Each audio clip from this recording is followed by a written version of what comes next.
Todos os meus familiares, amigos e irmãos. A vida dele era a igreja. A vida dele era Jesus. Ele vivia 24 horas por dia pensando nas coisas de Deus. Ele vivia Jesus na vida dele. Dia seguinte, Lucas não volta para casa. Preocupado, o pai dele decide ir atrás do adolescente. Lucas se encontrava aqui na frente da igreja do bairro Santa Cruz.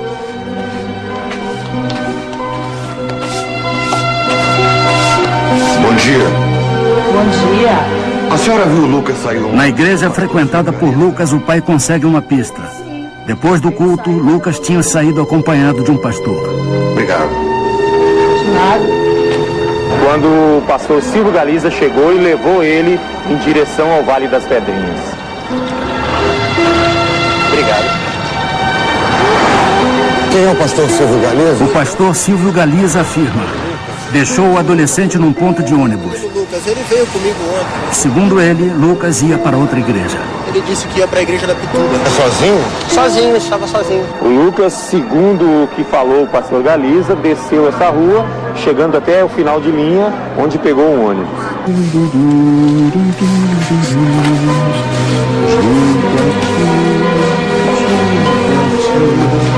Pastor, o Lucas esteve aqui. A busca do pai de Lucas continua. Ele chega a outra igreja, mas não consegue saber onde está o filho. Ninguém viu Lucas. Desculpa, mas eu tenho trabalho. Filha, eu já te... Você conhece o menino, é meu filho. Desesperado, o pai procura Lucas por toda a cidade. É que meu filho está desaparecido, Lucas. Se alguém conhecer, tiver alguma notícia, por favor, me dá uma ligada, por favor, tá? Eu colocava os cartazes com a foto do Lucas e com o telefone ali para informações. 2 dias depois do desaparecimento, a polícia encontra um corpo carbonizado dentro de um caixote. O pai de Lucas não tem coragem de olhar, mas um conhecido dele garante: não é Lucas. Surge uma série de notícias falsas que foi encontrado um corpo não sei aonde, de um menor que não estava não sei aonde, e levam a crer, a desfocar o rumo das investigações que naquele momento já se iniciavam. Boa noite. A busca, a agonia e o sofrimento do pai de Lucas ainda durariam muitos dias. Lucas Serra tinha 14 anos quando desapareceu. Fiel fervoroso de uma igreja evangélica, Lucas era o filho caçula da família. Iria se mudar para a Itália. Antes de viajar, Lucas e o pai foram à cidade de Salvador para se despedir de amigos e parentes. Na noite do desaparecimento, Lucas telefonou para o pai e disse: estou com o pastor Silvio Galiza. A partir daí, Lucas nunca mais deu notícias. Se ele está sumido, quem tem que dar conta dele é o pastor Silvio. O pai de Lucas vai mais uma vez à igreja em busca de informações sobre o paradeiro do filho. Aleluia, aleluia. Ele procura o pastor Silvio Galiza. A primeira vez ele disse para mim que deixou o Lucas no fim de linha do bairro do Vale das Pedrinhas. Depois eu voltei lá novamente, ele disse para mim: eu deixei o Lucas na Ceasa, no Rio Vermelho, que é outro bairro. Então, o que o senhor quer? O pastor Silvio Galiza é chamado para depor. Na delegacia, ele dá uma nova versão para seu último encontro com Lucas. Eu não teria nenhum problema e permiti. Levei até o final de linha no Vale das Pedrinhas e segui o meu caminho para casa. O pai do garoto, ele vai atrás do Silvio Galiza várias vezes. Então, a cada momento que ele se encontra, ele dá uma desculpa desencontrada. E ele entrou em contradição até nos depoimentos. Ele mente o tempo todo. A mãe de Lucas já estava morando na Itália e esperava a chegada do marido com um filho. Até aquele momento, ela não sabia do desaparecimento do caçula. Teve um dia que eu até perguntei para minha esposa: olha, eu quero falar com o Lucas. Aí ele chegou e me falou: olha, o Lucas está na igreja, não está em casa. E ele falou, agia normalmente comigo, eu não tinha coragem de me contar que ele havia desaparecido. 12 dias depois do sumiço, o pai de Lucas ficou sabendo por um laudo da polícia que o corpo encontrado carbonizado dentro de um caixote era do filho.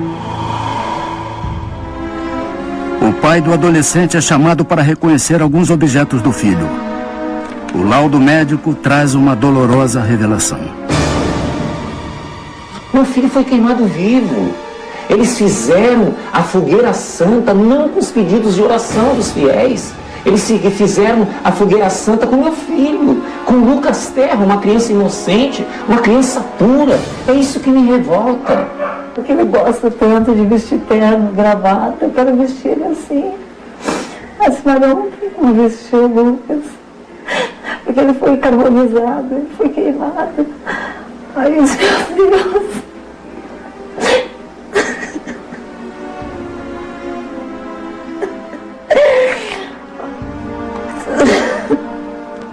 Ao saber da morte do filho, a mãe de Lucas voltou imediatamente para o Brasil.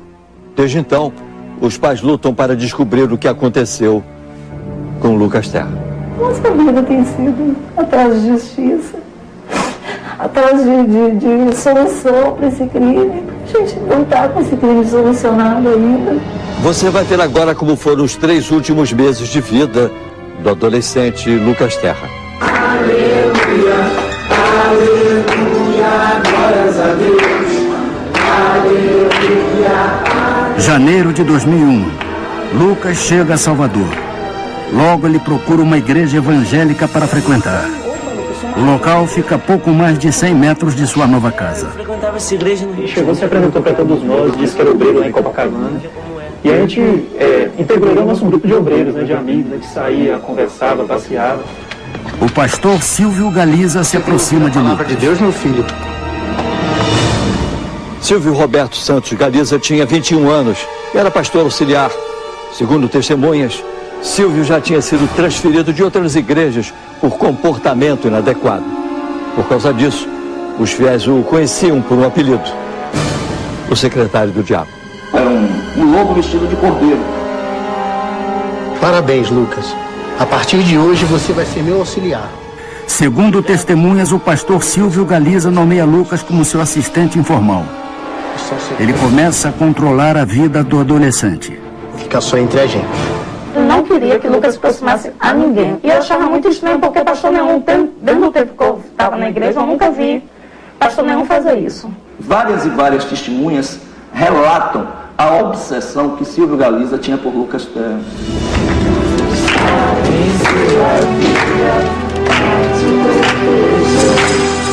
Fevereiro. Lucas se apaixona por uma jovem da igreja. E foi a primeira paixão dele, o primeiro amor, né? Ele nunca tinha namorado. E aí o pastor proibiu ele de namorar, que ele não podia namorar. A gente começou a perceber que ele se incomodava em ver Lucas caminhando com as meninas. Então, praticamente o Lucas vivia lá a ele. Fim de fevereiro. O pastor Silvio Galiza chama Lucas e um amigo para trabalhar à noite.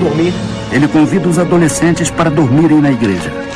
Como ficou tarde, ele pediu para ficar. Eu achava que o lugar mais seguro que o meu filho poderia estar era na igreja, na companhia dos bispos e pastores dessa instituição religiosa. O pastor Silvio Galiza separa os amigos. Ele leva Lucas para dormir com ele na mesma cama. O Lucas falava para a namorada dele, para os colegas obreiros, né, jovens na igreja, que o pastor sempre convidava ele para dormir na igreja e para ficar mais tarde. Sempre convidava. Mas eu não sabia. Os superiores descobriram que o pastor Silvio Galiza tinha dormido acompanhado de Lucas. Ele foi transferido para uma outra igreja, mas Silvio Galiza continuou a frequentar os cultos da igreja antiga.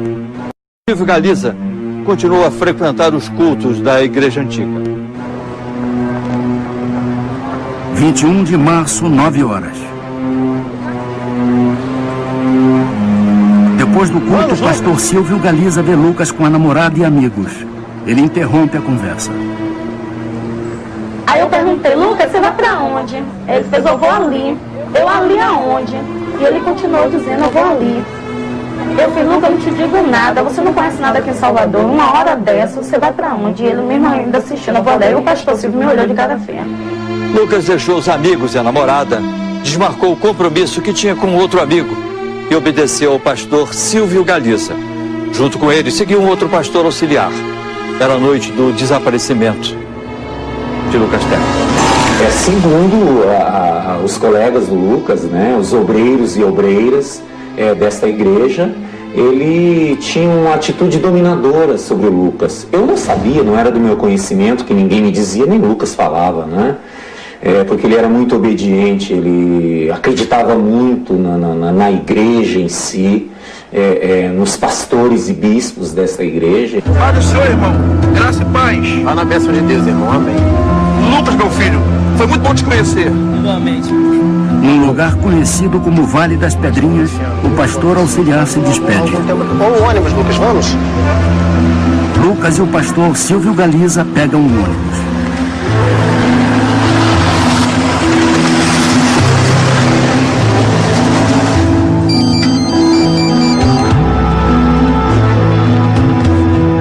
Oi, filho. Lucas percebe que vai demorar mais do que de costume para voltar para casa. E vermelho? Ele avisa ao pai que está com o pastor Silvio Galiza.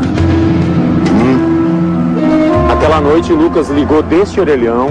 Segundo Lucas, estava acompanhado do pastor Galiza, que trouxe ele aqui para esse bairro, o Rio Vermelho, para a igreja fazer um propósito de oração. O último telefonema de Lucas para o pai foi dado precisamente às 10 horas, 9 minutos e 59 segundos. A ligação ficou registrada no celular. O pastor Silvio Galiza se encaminha até o templo da igreja, que fica no Rio Vermelho. Só que antes, ele passa por uma loja de conveniências, um posto bem próximo à igreja. Nisso, enquanto ele está na loja de conveniência, o garoto liga para o pai e diz ao pai que vai dormir na igreja, no templo do Rio Vermelho, com o pastor Silvio Galiza. A partir daquele momento não se sabe precisamente o que aconteceu com Lucas, mas a perícia concluiu que houve uma tentativa de asfixiá-lo. Em seguida, ele foi queimado vivo. O que supõe, a partir daí, ele levou este garoto para a igreja e lá ele certamente deve ter praticado atos de violência sexual contra essa criança. Por que digo ato de violência sexual? Porque o corpo do garoto ele é encontrado totalmente carbonizado. E o laudo de exame cadavérico, os peritos médicos legais, não tiveram condições de determinar a causa da morte, muito menos se houve ou não violência sexual.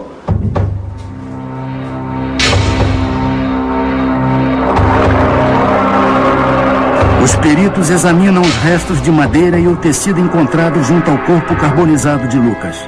O pano da cortina utilizado para a confecção, para estrangular, colocar na boca da vítima, foram os panos da cortina semelhantes ao do templo da igreja deles no Rio Vermelho.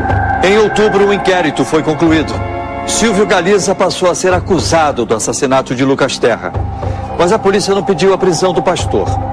Inconformado, o pai de Lucas acampou na porta do Ministério Público até que a prisão preventiva do pastor fosse decretada. Carlos Terra decidiu fazer uma vigília na porta do Ministério Público em Salvador e diz que não volta para casa sem uma solução. Essa justiça, ela deixa liminares que favorecem os criminosos, ela deixa tanta coisa que só beneficia o criminoso e a gente, as vítimas. O que aconteceu com uma criança de 14 anos, queimada viva, como o Lucas foi queimado vivo? A quem que a gente vai se apoiar? A quem que a gente vai pedir socorro? Os pais de Lucas pediram a ajuda de ONGs de defesa dos direitos humanos, foram até o Ministério da Justiça em Brasília e a um escritório da ONU na Suíça, até que o júri de Silvio Galiza foi marcado. Junho de 2004. 3 anos e 3 meses depois do crime, o pastor Silvio Galiza é julgado. Ele é aquela pessoa que não esboça um riso nem um desagrado. Ou seja, ele não demonstra absolutamente nada. A única coisa que ele sempre dizia na época do primeiro júri é que não foi ele. Que se fosse ele, que o Ministério Público provasse. Firmo qualquer hora perante qualquer coisa e não matei ele. Testemunhas garantem, as pessoas que depuseram contra o pastor Silvio Galiza foram ameaçadas. E eu estava na frente da igreja, aí teve um obreiro que me apontou para o pastor. Aí quando eu subi, ele fez assim, eu fiquei sabendo que a senhora foi depor, eu disse, fui. Ah, mas vocês tudo vai pagar por isso. Eu fiz, pastor, eu não sei o que vai acontecer daqui para amanhã. Me falou que você está aí se preocupando, se estão preocupando, buscando Luquinhas qualquer. Ele veio do Rio de Janeiro só para prejudicar um homem de Deus. Nada vai parar a obra de Deus, não. Esqueça ele. 9 de junho de 2004. O pastor Silvio Galiza é condenado a 23 anos e 5 meses. Ele sai preso do tribunal. Para mim, aquilo não era um caso terminado. Porque fiquei sempre com aquela sensação que tinha mais gente envolvida naquilo. Mas como saber se o próprio pastor negava a autoria dele? E jamais ia dizer que alguém fez ou que participou. A defesa recorreu e o pastor Silvio Galiza foi novamente a júri. Ele teve a pena reduzida para 18 anos. Mesmo condenado, o pastor se diz inocente. Na entrevista ao Linha Direta, ele estava acompanhado por 7 advogados. Veja agora o que Silvio Galiza, que está preso, tem a dizer. O relacionamento entre a minha pessoa e Lucas era como o relacionamento com os outros obreiros também, os outros auxiliares, era a mesma coisa. E o Lucas, ele passava o dia todo na igreja. Ele sempre se dedicou, se destacou no meio de todos os outros jovens, outros obreiros. Ele dormiu na mesma cama que a minha pessoa, de lado opostos. Ele é o autor do homicídio contra Lucas Terra. Agora, é certo, isso daí seria impossível ele ocultar e vilipendiar esse cadáver sozinho. Em janeiro deste ano, Silvio Galiza provocou uma reviravolta no caso. Ele alegou que na época do crime não podia contar tudo o que sabia, pois estava sendo ameaçado de morte. Agora, Silvio Galiza conta outra versão para a morte de Lucas Terra. Ele acusa 3 membros da igreja, um bispo, um pastor e um segurança, de serem os assassinos do adolescente. Segundo Silvio Galiza, ele viu o corpo de Lucas dentro do carro de um pastor da igreja. Foi quando eu entrei dentro do carro, olhei e tinha um caixote. Foi quando eu levantei um pouco o tecido para poder ver o que era aquilo que estava dentro do carro, que vi uma região, essa região da perna, de uma pessoa, e de cor clara. Aonde eu saí, imediatamente saí do carro, bati a porta do carro, tranquei novamente e voltei todo assustado para falar novamente com eles. Cada momento ele conta uma história, mas sempre negando o fato. Todos eles me ameaçaram a minha família, até deram um tapa na caixa do meu espelho, disse que se eu não segurasse tudo, eu morreria, se minha família morreria. O que ele não explica é como é que o garoto saiu da loja de conveniência, que é em frente ao templo, e foi parar em outro local como ele quer fazer crer. Creio eu que essas pessoas que ele indicou tenham sido, sim, os seus comparsas na ocultação e no vilipêndio ao cadáver do menor. O Linha Direta procurou a Igreja Universal em Salvador. Ela não quis se pronunciar sobre o caso Lucas Terra. Hoje, 5 anos depois, a morte de Lucas Terra ainda não foi totalmente esclarecida. Algumas perguntas continuam sem resposta. Por que Lucas... O Linha Direta procurou a Igreja Universal em Salvador. Ela não quis se pronunciar sobre o caso Lucas Terra. Hoje, 5 anos depois, a morte de Lucas Terra ainda não foi totalmente esclarecida. Algumas perguntas continuam sem resposta. Por que Lucas Terra foi assassinado? O pastor Silvio Galiza teria cometido o crime sozinho? Se o crime foi cometido dentro da igreja, como ele poderia transportar o corpo de Lucas num caixote até o matagal, sem ser visto por alguém? Silvio Galiza mal sabia dirigir e nem tinha carro. Hoje eu estou muito medicina. Porque acho que a fase da idade que a gente quer viver, a gente foi frustrado. E até hoje, sou uma pessoa frustrada. Sem expectativa da vida. Até hoje, o pai de Lucas não consegue esquecer a última vez que viu o filho. Já vou, meu pai. Fica com Deus. Ah, se eu pudesse voltar atrás dessa noite, antes dele sair, ele me abraçou e me beijou e disse: eu já vou, meu pai. Um beijo, fica com Deus. Como eu me arrependo de não ter segurado ele, não ter abraçado ele naquele momento. A gente não tem procurado de Deus a força para poder continuar, porque a gente não vai desistir. Acho que para nós, como pais do Lucas, é uma questão de honra, de amor, de uma urgência de amor. Eu vejo essa criança tão linda que é. Eu não consigo entender como é que um ser humano tem coragem, uma pessoa que se diz um pastor de uma igreja, tem coragem de fazer o que eles fizeram com o Lucas. Se você tem alguma informação que possa ajudar a polícia a esclarecer o assassinato de Lucas Terra, ligue para a linha direta. Rio de Janeiro 2547-9040. Suas informações serão levadas às autoridades e sua identidade será mantida no mais absoluto sigilo.